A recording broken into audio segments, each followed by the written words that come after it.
오늘 본문은 참 암울한 사건이 나오죠. 참 답답한 사건이 나옵니다. 아들 압살롬의 반역으로 이제 망명길에 오릅니다. 자, 얼마나 이제 슬픈 사실이요. 아비가 아들에게 쫓겨서 예루살렘을 비워놓고 지금 쫓겨가는 상황입니다. 왜냐하면 이런 반란군을 진압하려면 만약에 무력으로 진압한다면은 예루살렘이 피바다가 되잖아요. 다윗이 그걸 피한 겁니다. 그래서 망명길에 오릅니다. 이때 보세요. 흑암 세력이 온 세상을 지배한 것 같습니다. 오늘 본문에 보니까 이 시바라는 사람이 머비보셋이 누굽니까? 사울 왕가의 하나밖에 없는 혈족이잖아요. 다윗을 생명같이 사랑했던 그의 친구 요나단의 아들입니다. 다윗이 그것이 너무 은혜를 갚기 위해서 다윗이 왕이 된 후에 그 머비보셋을 왕자와 같이 대우하잖아요. 종 시바를 시켜서 재산 관리를 다 하고 네 주인의 아들을 잘 섬겨라. 이 양반이 모든 게 끝난 줄 알고요. 이 머비보셋을 참수합니다. 거짓으로요. 꾸며가 참수합니다. 이런 사건도 있었고 또 사울 집안의 족속 가운데 시므이라는 사람입니다. 다윗이 이제 끝난 줄 알고 따라오며 돌을 던지고 먼지를 날리면서 저주하는 그런 장면도 나오고 압살롬이 이제 천하를 다 얻은 듯이 예루살렘에 들어가서 그 아버지가 남겨놓은 후궁들을 만민들이 보는 가운데서 동침하는 이런 어마어마한 사건들이 벌어집니다. 이 장면만 볼 때는요, 하나님의 공의가 다 사라진 것 같아요. 하나님이 없는 것 같아. 이런 악한 시대를 보고 사람들은 그러잖아요. 하나님이 살아계시면 그럴 수 있느냐고. 하나님의 공의가 다 사라진 것 같습니다. 어두움이 온 세상을 지배하는 것 같이 보입니다. 자, 이때 여러분 어떻게 하시겠어요? 이때 이제 다윗의 신앙이 나오는 겁니다. 이때 다윗 신앙이 나오는 거예요. 오늘 제목이 뭐죠? 다윗의 신앙 사상. 다윗을 평생 다윗되게 했던 그의 신앙의 사상, 그 본질이 무엇이냐? 이때 신앙의 본질이 나오는 거예요. 이때 다윗은 환경을 바라보지 않습니다. 사람도 바라보지 않습니다. 누구를 바라봤다고요? 이 모든 일을 감찰하시는, 불꽃 같은 눈으로 감찰하시는 하나님을 바라보았습니다. 자, 이게 다윗의 신앙이에요. 누구를 바라봤다고요? 사람 바라본 것도 아니고, 사람 바라보면 미쳐요. 이 환경 바라보면 완전 이거 막 낙심합니다. 이 모든 것을 감찰하시는 하나님을 바라보았습니다. 왜냐하면 하나님께 모든 답이 있기 때문입니다. 오늘 머비보셋 종 시바의 참소를 한번 보십시다. 이런 사람도 나옵니다. 16장 1절 2절에 다윗이 마루턱을 조금 지나니, 감람산 꼭대기입니다. 조금 지나니 눈물로 좀 피해가잖아요. 머비보셋의 종 시바가, 아까 머비보셋은 말씀드렸죠. 사울 왕가의 하나밖에 없는 혈족입니다. 다윗을 생명같이 사랑했던 왕자 요나단의 하나밖에 없는 불구자 절뚝발이 아들입니다. 다윗이 이를 사랑해서 얼마나 큰 대우를 해 주었습니까? 그 종 시바를 시켜서 모든 재산 관리를 하게 하고 머비보셋을 잘 보살피게 했습니다. 요 종이요, 자기 주인을 따돌리고는 지금 거짓으로 좀 꾸미는 겁니다. 머비보셋의 종 시바가 안장 지운 두 나귀에 떡 200개와 금포도 100송이와 여름 과일 100개와 포도주 한 가죽 부대를 싣고 다윗을 만난지라.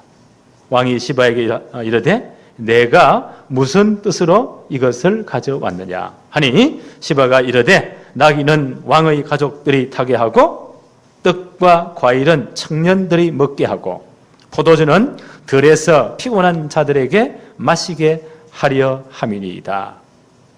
왕이 이르되 내 주인의 아들이 어디 있느냐 하니, 시바가 왕께 아뢰되 예루살렘에 있는데 그가 말하기를 이스라엘 족속이 오늘 내 아버지의 나라를 내게 돌리리라 하나이다 하는지라. 자, 이 양반이 얼마나 여기 악합니까? 그 주인을 딱 따돌리고는요, 엄청난 선물을 가져와가지고 이제 정권이 바뀌니까 요 기회를 틈타서요, 그 주인의 자산을 다 빼앗겼던 악한 마음을 가지고 이렇게 한 거예요. 다윗이 지금 쫓겨가면서 얼마나 피곤합니까? 그 따르는 분들 얼마나 배가 고프겠어요. 이때 이런 걸 다 가져와가지고 바치는 거예요. 마땅히 그 주인 머비보셋이 이 모두 가져와야 되잖아요. 근데 그는 어디 있느냐? 이때 이 양반이 뭐라고 말합니까? 우리 주인이 말하기를, 원래 사울의 나라였잖아요. 우리 아버지의 나라를 오늘 내게 돌릴 것이다. 이런 말을 했다는 거예요. 다윗이 열받치겠죠. 다윗이 이제 굉장히 지혜로운 분인데도요, 너무 환경이 그러니까 앞뒤 생각할 기력이 없는가 봐. 이 양반 말만 듣고 열받쳐가지고 4절에 뭐라고 말합니까? 왕이 시바에게 이르되 머비보셋에게 있는 것이 다 내 것이라. 다윗이 얼마나 섭섭하겠어요. 이놈을 왕자가 되게 주었는데 이렇게 하다니. 그래서 다윗이 열받쳐가지고 그 너희 섬기던 주인의 재산 네가 다 차지해라. 이런 시바는 자기 목적을 달성했잖아요. 얼마나 엎드려 절하면서 땡큐합니다. 예. 이런 놈도 나옵니다. 예. 그러나 하나님은 이 사실을 보고 계십니다. 하나님은 보고 계세요. 예. 사단이 하는 일이 뭐죠? 참소하는, 거짓을 꾸며서 고해 바치는 거예요. 그걸 참소라고 해요. 요한계시록 12장 9절 10절 보니까 사탄, 옛뱀 혹은 큰 용, 마귀라고 하는 자가 하늘에 쫓겨나잖아요. 사탄이 하는 일이 뭐였다고요? 밤낮 하나님의 백성들을 참소, 거짓을 꾸며가지고 고발하는 겁니다. 여기 사단이 하는 일이에요. 이 시바가 보세요. 조금 망할 사람은 사단이 하수인 역할을 하는 거예요. 그 다윗이 막 이거 상황을 판단할 기력이 없으니까 이 잘못된 판단을 해버립니다. 그러나 하나님은 이 사실을 보고 계십니다. 머비보셋이 어떻게 했다고요? 이제 몇 주 후에 다시 생각할 겁니다. 사무엘하 19장 24절, 모든 반란이 진압되고 다윗이 예루살렘 돌아옵니다. 그때까지 머비보셋이 어떻게 했습니까? 사무엘하 19장 24절 보니까 사울의 손자 머비보셋이 내려와 왕을 맞으니 그는 왕이 떠난 날부터 평안히 돌아오는 날까지 그의 발을 맵시 내지 아니하며 그의 수염을 깎지 아니하며 옷을 빨지 아니하였더라 라고 왕을 기다리는 겁니다. 하나님은 이걸 본 거예요. 그렇죠? 하나님은 보고 계십니다. 다 끝난 것 같습니까? 악한 사람들이 모든 세상을 다 차지한 것입니까? 아닙니다. 하나님은 보고 계십니다. 이렇게 종시바가요, 꾸며가지고 다 재산을 빼앗았잖아요. 그런 놈이 잘 사는 세상 같지요. 그러나 하나님은 보고 계십니다. 이 양반이 다윗이 돌아오는 날까지 이렇게 했잖아요. 그걸 다윗이 다 나중에 전부 다 확인한 거예요. 이런 신앙인이 많았으면 좋겠어요. 계시록 3장 보니까 아시아 7교회가 나오죠. 칭찬 들은 교회 빌라델비아 교회를 향해서 주님 이렇게 말씀하십니다. 요한계시록 3장 7절로 8절에 빌라델비아 교회의 사제에게 편지하라. 거룩하고 진실하사 다윗의 열쇠를 가지신 이 곧 열면 닫을 사람이 없고 닫으면 열 사람이 없는 그가 이르시되 볼지어다 내가 내 앞에 열린 문을 두었으되 능히 닫을 사람이 없으리라. 내가 너의 행위를 아노니 내가 작은 능력을 가지고도 내 말을 지키며 내 이름을 배반하지 아니하였도다. 이게 빌라델비아 교회의 신앙이었어요. 작은 능력 가지고 네가 끝까지 내 말을 지켰구나. 내 이름을 배반하지 아니했구나. 하나님은 다 보고 계십니다. 그렇죠? 하나님은 감찰하고 계십니다. 두 번째, 감찰하시는 하나님. 자, 이때에 또 다윗 앞에 못쓸 사람이 또 한 사람 또 나옵니다. 오늘 사무엘하 16장 5절부터 보니까요. 다윗 왕이 바울임의 이름에 거기서 사울의 친족 한 사람이 나오니 게라의 아들이요 이름은 시므이라. 이 양반이 이제 다윗이 다 끝난 줄 알고 그 망명으로 눈물 흘려 피난하는 다윗 행렬을 향해서요 얼마나 저주를 하는지 돌멩이를 던지고, 그 당시 이스라엘 풍속에 돌을 던지는 것은요 극악한 죄를 짓고 사형을 받는 사람에게 돌을 던져 죽여요. 최고의 모욕입니다. 그 피난하는 다윗을 향해서 돌을 던지면서 최고의 모욕을 주는 겁니다. 7절에 보니까 시므이가 저주하는 가운데 이와 같이 말하니라. 피를 흘린 자여 사악한 자여 가거라 가거라. 사울 왕가에 흘린 모든 피값을 하나님 네게 갚으셨다는 거예요. 너는 이제 저주받아 끝났다는 거예요. 이래 따라가면서 먼지를 날리며 돌을 던지면서 저주를 합니다. 다윗이 얼마나 모욕을 당합니까? 이때 지금 다윗 옆에는요 생을 건 장군들이 있잖아요. 그 젊은 장군이 너무 화가 나가지고 오늘 9절 한번 보세요. 스르야의 아들 아비새가 왕께 여짜오되 이 죽은 개 같은 놈이, 얼마나 이 양반이 화가 났으면 이 죽은 개가 어찌 내 주 왕을 저주하리까? 내가 저놈의 목을 베겠습니다. 이 양반이 얼마나 열이 받쳤으면. 자, 여러분 어떻게 하시겠어요? 당장 저놈의 목을 쳐라, 그렇게 말하지 않겠습니까? 자, 이때 다윗의 신앙이 나오는 거예요. 네. 이때 다윗의 신앙의 본질이 나오는 겁니다. 다윗이 뭐라고 말합니까? 사무엘하 16장 10절로 11절입니다. 왕이 이르되 스르야의 아들들아 내가 너희와 무슨 상관이 있느냐? 그가 저주하는 것은 여호와께서 그에게 다윗을 저주하라 하심이니 내가 어찌 그리하겠느냐? 그리하였느냐 할 자가 누구겠느냐 하고, 11절에 또 다윗이 아비새와 모든 신하에게 이르되 내 몸에서 난 아들도 내 생명을 해하려 하거든 하물며 이 베냐민 사람이랴. 여호와께서 그에게 명령하신 것이니 그가 저주하게 버려 두어라. 이건 하나님이 하신 게 아니냐. 하나님이 저를 시켜서 나를 저주하라고 하신 것이 아니냐. 다윗은 이 모든 것을 하나님의 징계로 받아들였습니다. 지난번에 말씀드렸죠? 사무엘하 7장은 하나님이 다윗과 언약을 맺는 장면이에요. 예, 그걸 다윗 언약이라고 해요. 그래서 다윗의 왕권을 영원히 경고하게 하겠다. 왜냐하면 메시아 족보가 이어져야 되기 때문에. 더 쉽게 말하면 창세기 3장 15절에 그 메시아 계보가 이어져야 돼요.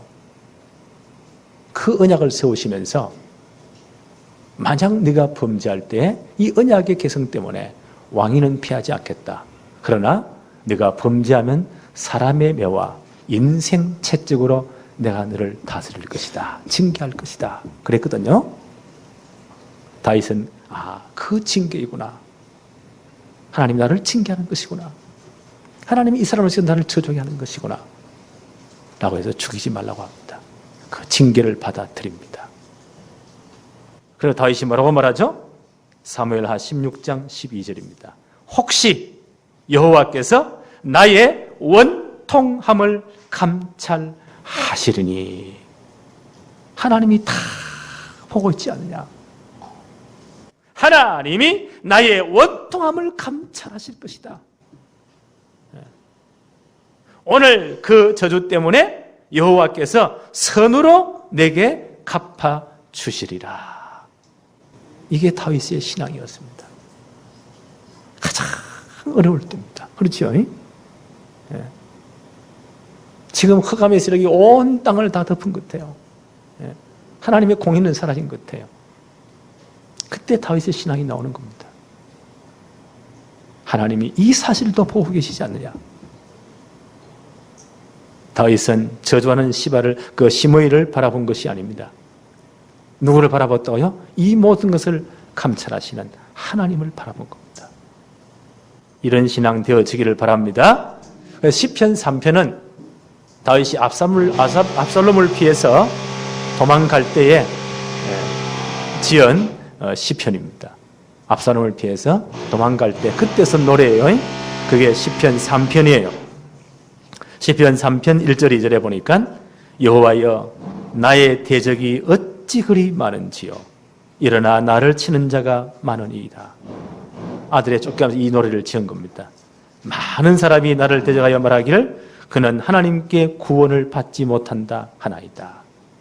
이런 놈들이 나를 이렇게 괴롭힙니다. 그 말이에요. 이때 다윗이 하나님만 바라보았습니다. 이런 고백을 합니다. 시편 3편 6절 7절에 천만이 나를 에워싸 진친다 하여도 나는 두려워하지 아니하리이다. 여호와여 일어나소서 나의 하나님이여 나를 구원하소서. 주께서 나의 모든 원수의 뺨을 치시며 악인의 이를 꺾으셨나이다. 하나님이 나를 보호해 주십시오. 이 모든 일을 감찰하시는 하나님이 개입하셨어. 하나님이 이 문제를 해결해 주십시오 라고 기도합니다. 이게 다윗의 신앙이었습니다. 베드로전서 3장 12절에 이렇게 말씀하셨죠. 주의 눈은 의인을 향하시고 그의 귀는 의인의 간구에 기울이시되 주의 얼굴은 악행하는 자들을 대하시느니라. 하나님 눈이 어디에 있다고요? 의인에게 향하십니다. 하나님의 귀는 의인의 간구를 들으십니다. 동시에 하나님의 얼굴은 악행하는 자를 다 보고 계십니다. 그렇죠. 우리가 소머리 삶을 때 눈, 코, 귀, 떼가 따로 삶습니까? 삶을 함께 다 삼키는 거예요. 하나님의 눈은 의인에게, 하나님의 귀는 의인의 간구를, 그 하나님의 얼굴은 악행하는 자를 다 보고 계시는 겁니다. 하나님은 감찰하십니다. 지금도 불꽃 같은 눈으로 이 땅을 감찰하십니다. 지금도 보고 계십니다. 우리의 기도에 하나님은 귀를 기울이십니다. 하나님 우리의 모든 상황을 보고 계십니다. 이게 다윗의 신앙이었습니다. 자, 반란군 압살롬에 붙은 아히도벨, 지난번에 말씀드렸죠. 대단한 사람입니다. 이 사람이 대단한 모략을 세웁니다. 16장 15절을 보십시다. 압살롬과 모든 이스라엘 백성들이 예루살렘에 이르고 아히도벨도 그와 함께 이른지라. 이 아히도벨이 이 모든 반란에 대한 전략을 다 짜잖아요. 이제 예루살렘으로 입성합니다. 이들의 세상이 된 것 같습니다. 이들이 모든 세상을 다 접수한 것 같습니다. 16장 20절 한번 볼까요? 압살롬이 아히도벨에게 이르되 너는 어떻게 행할 계략을 우리에게 가르치라 하니. 나라를 접수해야 되는데 어떻게 하면 되겠느냐? 계략을 내놔라. 그때요 아히도벨만이 할 수 있는 끔찍한 계략을 내놓습니다. 이런 지혜로운 사람이 사단에게 잡혀보면 이렇게 악한 데 서임받아요. 아히도벨만이 할 수 있는 계략이에요. 어떤 말을 합니까? 21절 한번 보세요. 아히도벨이 압살롬에게 이르되 왕의 아버지가 남겨두어 왕궁을 지키게 한 후궁들로 더불어 동침하소서. 그리하면 왕께서 왕의 아버지가 미워하는 바 됨을 온 이스라엘이 들으리니 왕과 함께 있는 모든 사람의 힘이 더욱 강하여지리이다 하니라. 이에 사람들이 압살롬을 위하여 옥상에 장막을 치니 압살롬이 온 이스라엘 무리의 눈앞에서 그의 아버지의 후궁들과 더불어 동침하니라. 자, 보세요. 이건 아히도벨만이 할 수 있는 악한 계략입니다. 부자지간의 의리를 완전히 단절시켜 버리는 거예요. 혹시 이제 아버지와 아들이 화해할 수가 있거든요. 그럼 아히도벨은 역적이 되는 거예요. 그냥 얼마나 이 머리가 좋으냐, 지혜가 있냐, 그 의리를 완전히 끊고 있어. 원수를 만들기 위해서. 이 양반만이 할 수 있는 모략입니다. 그리고 반역에 참여한 그 이스라엘 족들 많은 유다 지파 외에는요, 그 족들이 다 반역에 참여했거든요. 만약 아들 아버지가 화해 뿌린다, 이것도 역적되는 거예요. 그래서 영원히 압살롬 편으로 만들기 위해, 자기 편으로 만들기 위해서 압살롬 편에 서도록 아버지와 아들이요 사이를 원수로 딱 만들어 버린 겁니다. 자, 이런 악한 계획을 세웁니다. 21절에 뭐라고 말하죠? 그리하면 왕께서 왕의 아버지가 미워하는 바 됨을 온 백성이 들으니 이제는 다 끝났다. 아들 그 아버지가 완전 원수가 되었다. 이 나라는 완전히 이제는 압살롬이 접수했다. 라고 해서요, 반역에 참가한 모든 백성들이 힘을 얻습니다.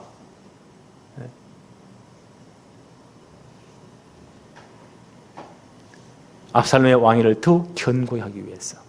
그래 자기가 실권을 다 잡잖아요. 이건 아히토벨만이 할 수 있는 무서운 계략입니다. 자, 이 악한 사람들이 온 세상을 다 차지한 거지요.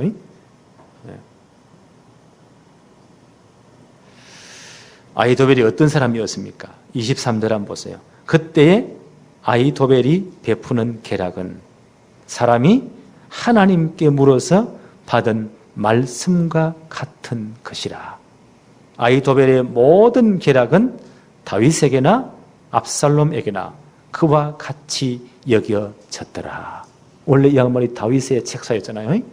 그러다 반란군에 가해가지고 아히토벨의 책사가 되잖아요. 이 양반의 지혜가 얼마나 뛰어나냐. 지난번 우리 출애굽기 할 때 배웠죠? 대제사장이 하나님 앞에 나갈 때 입는 옷이 뭐였다고요? 그 제일 바깥에 있는 의복이 에봇이에요. 아주 화려한 옷입니다.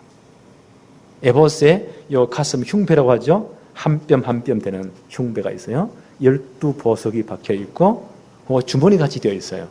거기에 뭘 넣는다고요? 우림과 둠밈. 들어봤지요? 우림과 둠밈. 학자들은 말하기를 흰 돌, 검은 돌이었을 것이다. 거기에 요 흉배 앞에 그 안에 들어있어요. 하나님의 중요한 계획을 물을 때, 하나님의 뜻을 물을 때 그걸 꺼내서 하나님의 계획을 찾습니다. 우림과 둠밈으로. 이 아히토벨의 계략이 어땠느냐. 제사장들이 하나님께 물을 때 우린 둠밈을 사용하잖아요. 그래서 하나님의 계획을 찾는 것과 똑같은 수준이었다. 이 양반이 얼마나 지혜가 뛰어납니까? 하나님과 말씀과 하나님께 받은 말씀과 통일했다. 이 양반만이 할 수 있는 이런 계략입니다. 온 나라가 이제 다 끝난 것 같습니다. 이 반란군이 이제 참 나라를 찾은 것 같습니다. 예수님께서 십자가 지시기 전에 로마 군인들이 잡힐 때에 그때 뭐라고 말씀하십니까? 누가복음 22장 53절에 이제는 너희의 때요 어둠의 권세로다 하시더라. 어둠이 온 땅을 장악한 것 같아요. 이 악한 세력들이요 로마 정권을 배워서 예수님 십자가에 못 박으면 다 끝나는 줄 알았어요. 사단이 승리하는 줄 알았습니다. 이제는 너희의 때요 어둠의 권세에 들어다. 그렇게 끝났습니까? 주님 십자가에 못 박이면 다 끝났습니까? 무덤에 장사해 놓으면 다 끝났습니까? 사단이 승리했습니까? 그렇게 보입니다.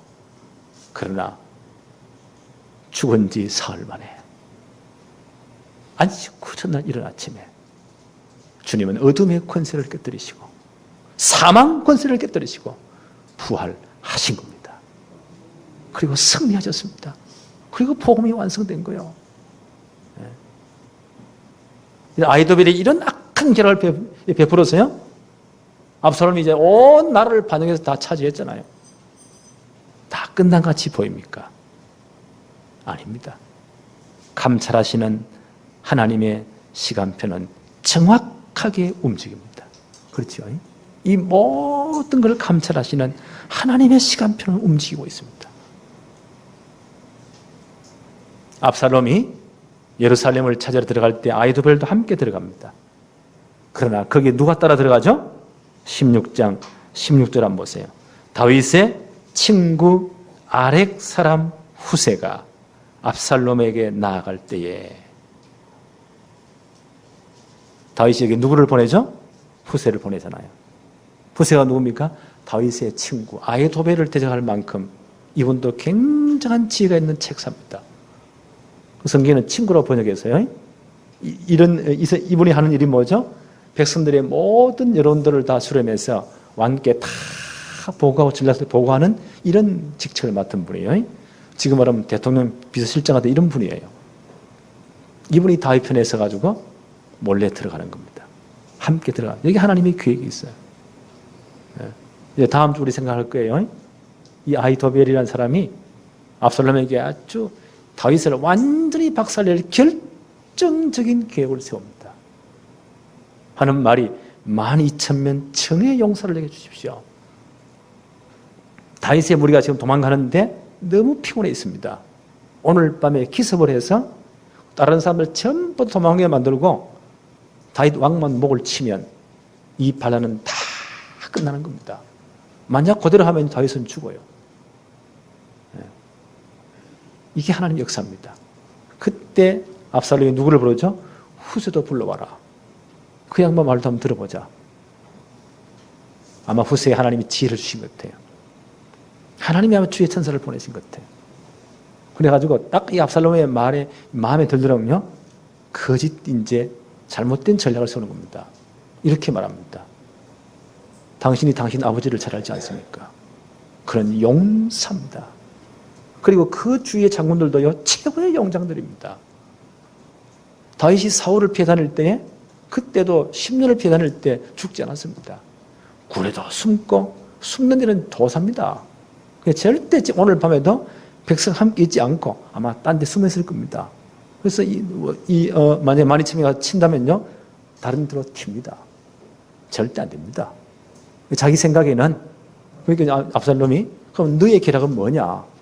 전면전을 해야 됩니다. 단에서부터 브엘사바까지. 성경에 단에서 브엘사바라는 예루살렘 전체를 의미해요. 우리나라를 할 때요, 백두산부터 한라산까지 우리나라 전체예요. 성경에 단에서 브엘사바까지는 끝에서 끝이요. 모든 백성의 군사력을 다 내리십시오. 전군을 동원하십시오. 그래서 하면 이슬이 내린 같이 동시공에 싹 다 엎어야 됩니다. 다 죽게 됩니다. 만약 다윗이 한 성에 숨어있다고 생각합시다. 이스라엘 전 백성들이 밧줄을 걸어가지고 그 성을 끌어다가 강에 집어넣으십시오. 그게 가능하겠어요? 이런 말을 하는 거예요. 그러니까요, 압살롬이 마음이 들어 맞거든요. 훨씬 그 전략이 좋다고. 압살롬의 참모들도요, 훨씬 좋다고. 그래서 그 지혜로운 아히도벨의 계략은 기각, 탈락됩니다. 기각이라는 말을 아시죠? 탈락되는 거예요. 그리고 이 후세의 전략이 받아들여집니다. 압살롬이 얼마나 지혜로우냐. 이제 끝났구나. 그리고 모든 직분을 내놓고 이 양반이요, 이 아히도벨이 어떻게 합니까? 그 다음 장에 나오죠? 고향에 내려가 자살해 버립니다. 끝났으니까. 이 사건을 성경은 이렇게 기록해요. 사무엘하 17장 14절에 한번 보십시다. 사무엘하 17장 14절. 우리가 다음 주 생각할 거지만, 다음 주 생각할 거지만, 압살롬과 온 이스라엘 사람들이 이르되 아렉 사람 후세의 계략은 아히도벨의 계략보다 낫다 하니 이는 여호와께서 압살롬에게 화를 내리려 하사 아히도벨의 좋은 계략을 물리치라고 명령하셨음이더라. 하나님이 명령하셨다고 이렇게 기록하고 있어요. 아히도벨의 모든 계략을 다 무너뜨리기 위한 하나님이 내리신 명령이었다 라고 성경은 기록해요. 하나님이 개입하셨잖아요. 지금 악한 사람이 천지를 다 장악한 것 같습니다. 하나님은 이 사실을 보고 계십니다. 그리고 후세의 지혜를 준 겁니다.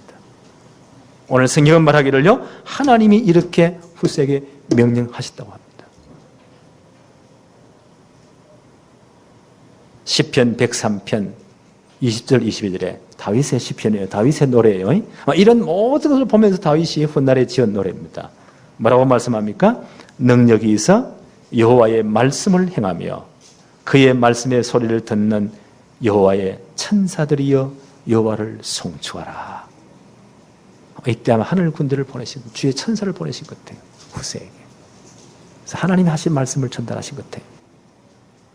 그에게 수종드는 들으며 그의 뜻을 행하는 모든 천군이여 여호와를 송축해라. 하나님의 뜻을 이루기 위해서 하나님은 천사를 동원하십니다. 여호와의 지으심을 받고 그가 다스리는 모든 곳에 있는 너희여 여호와를 송축하라. 내 영혼아 여호와를 송축해라. 훗날 다윗의 시편 노래, 이런 모든 걸 배경으로 해서 하나님이 그때 개입하셨구나. 하나님이 주의 천사를 보내서 후세에 그 말을 주시고 하나님이 이 사건을 바꾸었구나. 하나님 지금도 우리를 감찰하고 계십니다. 네. 그래서 베드로전서 3장 10절로 12절에 이렇게 베드로 사도는 말씀합니다. 생명을 사랑하고 좋은 날 보기를 원하는 자는 혀를 금하여 악한 말을 그치며 그 입술로 거짓을 말하지 말고 악에서 떠나 선을 행하고 화평을 구하라.